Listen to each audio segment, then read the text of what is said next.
Next thing I need to do is get this carburetor off. So there's two studs posts here that have to come off. I just have a 5/32 socket, and you stick them on the end there. Bed pretty loose, and these, they're on pretty tight. There's no fuel in the tank, so I will have to remove this fuel line here.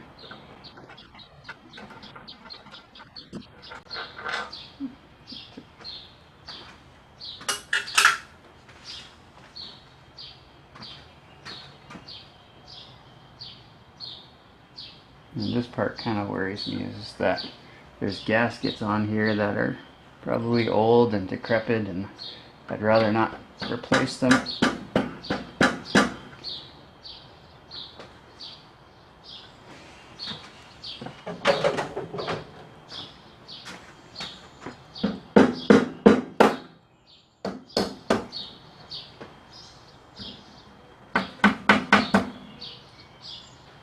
Trying to be very ginger with this here, because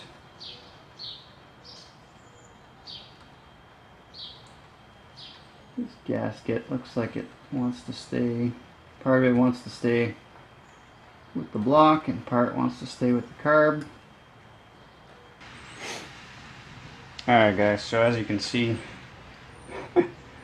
gasket didn't really turn out so well. So now I'm just taking off the fuel line. I remove this linkage here, throttle linkage, and there's a carburetor. I don't know, I'm gonna try and source one of these gaskets. If not, I don't know if I have to make one. I don't know. We'll have to see where I go with that. But next course of action is to go ahead and clean up this carburetor. So on the outside here, I'm just gonna use my paintbrush with some gasoline and get all that cleaned up before I get into the internals here and see if everything's okay inside here. Alright guys, so I got you up on my bench here. We're going to take apart this carburetor. I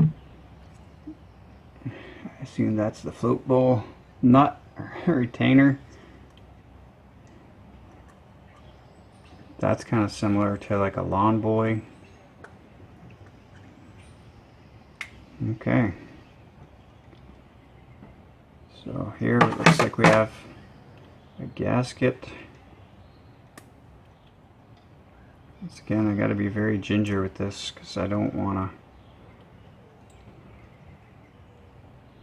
to put that face down, so when I go to put it back on, I can just pick it up and put it back on.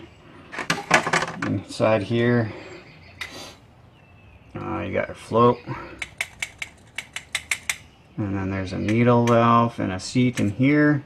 So standard stuff in every carburetor. This looks like a emulsion tube here. That's got a jacked up gasket on it. So I'll replace that. The emulsion tube's got a couple of holes, so I'll make sure are nice and clear. Usually these aren't problems because the holes are pretty big. And then I'm gonna just spray all the little orifices and holes and stuff in this carburetor with some carb cleaner. And I'm gonna go ahead and put it back together. Now I'd like to get this float out, but I probably won't touch it. What I will do is hook up my my pressure tester to make sure the needle and seat are good, and then before I put it back together.